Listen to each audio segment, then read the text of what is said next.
Apa yang akan gua sampaikan dalam video ini antara akan bikin lu takut atau justru akan menyelamatkan lu dan menyadarkan lu bahwa dunia itu tidak sama lagi. Dunia yang lama sudah mati.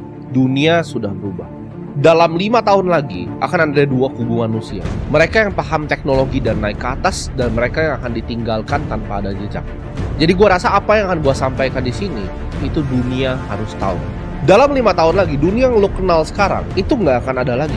Dari cara manusia bekerja, dari cara manusia berperang, itu akan sangat-sangat berbeda. Artificial Intelligence atau AI, ini gue pertama bahas di 2022. Sekarang itu, AI itu bukan masa depan, tapi AI sudah di sini. Dia bisa membuat website, dia bisa menulis, dia bisa bekerja, dia bisa jadi HRD yang kerja 24 jam tanpa berhenti, dia bisa training jutaan simulasi untuk humanoid robot yang bentuknya seperti manusia, dia bisa mengerti biologi lebih dalam dari kita, dan dia bisa melakukan pekerjaan itu lebih baik dari 90% manusia. Dia itu nggak butuh gaji, dia tidak butuh tidur, dan dia tidak akan demo. Dan AI makin sering lu pakai, makin sering dia berinteraksi, dia akan makin pintar setiap detiknya. Pekerjaan seperti programmer, seperti desainer, seperti ilustrator, seperti accountant, itu semuanya akan hilang. Semua akan digantikan. Dan masih banyak yang bertanya ke gua, lalu kerja apa? Jawabannya tidak ada pekerjaan yang lu bisa lakukan lagi. Antara lu punya sistemnya atau lu mati. Yang hanya nanti tersisa adalah sistem. Antara lu punya sistemnya atau lu jadi manusia yang hilang. Ini bukan soal skill atau kerja keras lagi, karena berbeda. Skill itu didapatkan dalam puluhan tahun melakukan repetisi, ya, melakukan reiterasi yang sama. Lu jago masak ramen, lu ulang setiap hari, improve makin hebat, lu makin jago masak ramen. Tapi tidak lagi di era AI ini. Ini bukan soal skill dan cuma kerja keras, tapi siapa yang punya infrastrukturnya duluan, siapa yang punya energinya duluan, siapa yang punya data centernya duluan. Karena makanan dari AI ini akan berbentuk energi. Rumah dari AI ini akan berbentuk data center. Dan mata uang dari AI ini akan berbentuk kripto. Siapa yang kuasain infrastrukturnya, siapa yang punya dari sekarang. Siapa juga yang bisa mengarahkan AI dan mengendalikan distribusinya seperti apa. Jadi antara lu belajar sekarang untuk memerintah AI, untuk membangun mimpi lu, atau mimpi lu yang dimakan sama dia.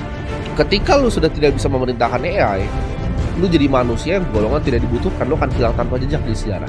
Kita ini sudah di posisi yang unik. Jadi gue sebutnya ini posisi revolusi teknologi. Yang paling baru-baru, orang protes ya bahwa GPT model yang baru itu bisa bikin ilustrasi mirip seperti gayanya Ghibli dan gaya semua yang lainnya.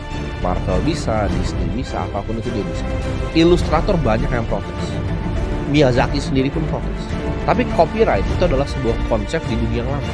Ketika mereka semua protes, ini artinya apa? Revolusinya sudah sampai. Revolusinya sudah di depan mata.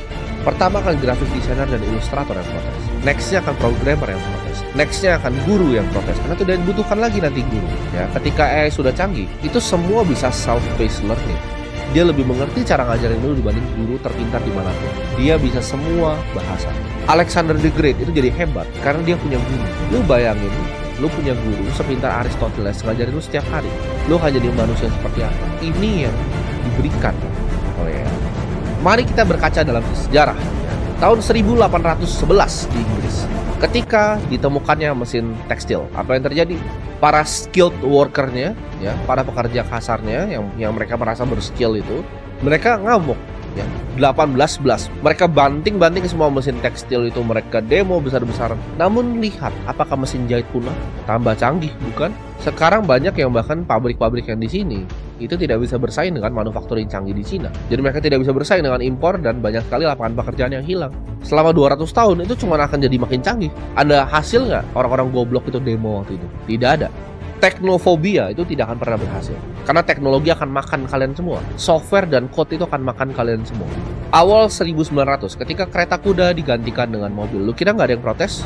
Orang yang ngurusin stable kudanya, peternak-peternak kudanya, yang kerja di sana di peternakan, yang belajar cara ngatur kuda, bawa orang. Mereka protes apa? Oh, mobil berisik, mobil bahaya, tabrakan lu bisa mati. Mereka protes besar-besaran, tapi hasilnya apa? Masih ada kuda di jalan? Tidak, ini akan sama seperti ilustrator yang bacot itu. Mereka itu tukang bikin kuda, ya, tukang peternak kuda. Mereka tidak akan ada lagi nanti. Ada, tapi buat kuda yang lomba lari ya. Mungkin ada beberapa yang sangat-sangat jago, top 10 gitu. Tapi mayoritas yang cupu-cupu. Seperti kalian yang nonton ini, mungkin ilustrator yang nonton ini, kalian akan digantiin.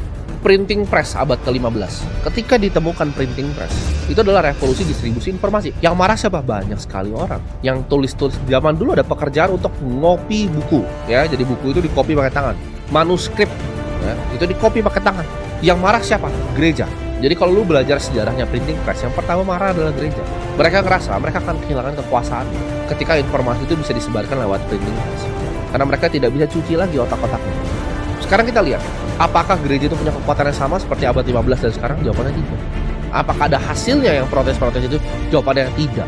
Teknologi itu tidak nunggu lu, teknologi itu tidak nunggu lu mau gitu lu pakai atau dia peduli sama lu demo. Ini nggak baru-baru aja, ini baru ada sesuatu yang bisa menggantikan manusia yang membuat yang namanya seni.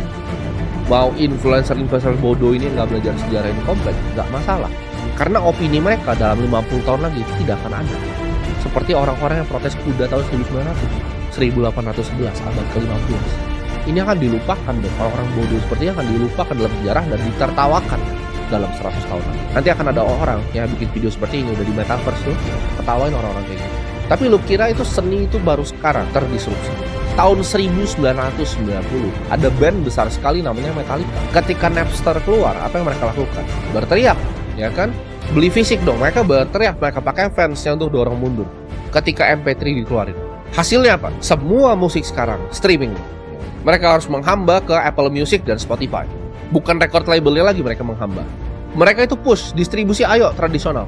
Tapi apakah berfungsi? Apakah sekarang orang masih putar CD kah? Karena demonya Metallica? Nobody gives a fuck. Dia bahkan siapa sekarang. Orang yang mau denger lagunya sekarang itu denger dari streaming. Dibuka di YouTube. Ya. Kita mundur ke yang baru-baru 2010, supir taksi itu demo satu dunia ketika Uber itu keluar. Mereka nggak mau adanya Uber. Itu macam-macam, ada lawsuit dilempar. Nanti bakal sama nih, ilustrator Miyazaki mungkin lempar lawsuit ke ChatGPT segala macam. Itu dilempar lawsuit, lobbying partinya dorong ke US. Karena perusahaan taksi itu perusahaan besar, perusahaan konglomerat. Ini nggak cuma di US, di seluruh dunia. Dan hasilnya apa? Nol besar. Dulu di Indo juga sama, ojek pangkalan berantem sama ojol. Sekarang coba mana? Ojek pangkalan. Berani nggak berantem sama ojol sekarang? Karena semuanya ojol. Dulu ojol 1:100. Ada ojol, ada ojek pangkalannya berantem, ojolnya takut. Sekarang coba. Teknologi nggak peduli lu siapa, skill lu apa yang lu mau di dunia ini. Sekarang itu ilustrator, nextnya akan programmer, dan bahkan gua akan ngomong di sini. Ini mungkin sedikit ekstrim, tapi kalau misalnya ada stakeholder yang mau dengar, gue ngomong di sini, tentara sudah tidak dibutuhkan lagi. Kenapa tentara sudah tidak dibutuhkan lagi? Perang nextnya itu akan semua drone warfare antara humanoid yang mirip seperti anjing itu, bipedal, atau drone yang terbang. Jadi sisanya cuma drone lawan drone. Karena kita lihat dari di Ukraina kemarin perang, itu nggak ada manusia yang berani lawan drone terbang bawa senjata. Nggak ada manusia yang waras yang berani. Kalau lu lihat tahun baru di Cina itu mereka bikin drone itu bentuknya naga. Kalau itu semuanya ada senjata, mereka aja bisa bikin naga menari-menari dengan ribuan drone. Itu menurut lu kalau ditaruh senjata jadi apa? Lu masih maukah pegang senjata begitu lawan begitu? Teknologi sudah berubah. Jadi perang itu akan sangat berbeda. Ya, misalnya contoh, Malaysia perang sama Singapura, drone-nya akan dua-duanya keluar. Drone-nya akan lawan-lawanan. Ketika misalnya drone-nya Malaysia kalah, Malaysia harus langsung menyerah. Karena udah nggak dibutuhkan manusia lagi untuk bahkan men-settle dispute seperti peperangan. Jadi ke depan dunia ini akan sangat berbeda. Lo antara jadi korban dari teknologi seperti orang-orang yang protes, atau lo jadi tuannya dari teknologi yang bikin pabrik tekstil nih. Ini akan gantiin 40% lo ya dalam 2030. 40% pekerjaan lo akan semua digantiin. Jadi dari 280 juta penduduk Indonesia, 40% nggak akan punya kerjaan lagi 2030. Sekarang pun udah mulai. Ini wave-nya akan mulai ya. Ketika humanoid udah mulai di shipping 2 tahun lagi, wave-nya akan mulai. Ini akan PHK, after PHK. Perusahaan besar pilot, PHK, dan antara lu bisa leverage ini untuk meningkatkan produktivitas atau digantikan, tidak ada di tengah. Zaman sekarang, perusahaan dengan karyawan yang sedikit itu bisa berkompetisi lawan perusahaan yang besar sekali. Perusahaan dengan 10 orang itu mungkin bisa menang lawan perusahaan dengan 1000 orang. Kalau perusahaan yang 10 orang, 10-10-nya itu paham cara menggunakan dan utilisasi AI. Cina itu akan menang ya dalam game manufaktur. Jadi kalau kalian mau berinvestasi, gue sarankan jangan berinvestasi di perusahaan robotik di US. Perusahaan-perusahaan menurut gue ya, seperti Viggo Robotics, seperti Tesla, itu akan kalah ke depannya dengan perusahaan-perusahaan Cina. Ini semua akan dibantai sama Cina. Teknologi memang US yang menang. Tapi kalau kita ngomong manufacturing, tidak ada yang akan pernah bisa kalahkan Cina. Jadi kalau misalnya kita lihat figur robotics itu valuasi tinggi, nanti kalian lihat perusahaan-perusahaan Cina yang rising dalam 5 tahun lagi itu akan luar biasa besar.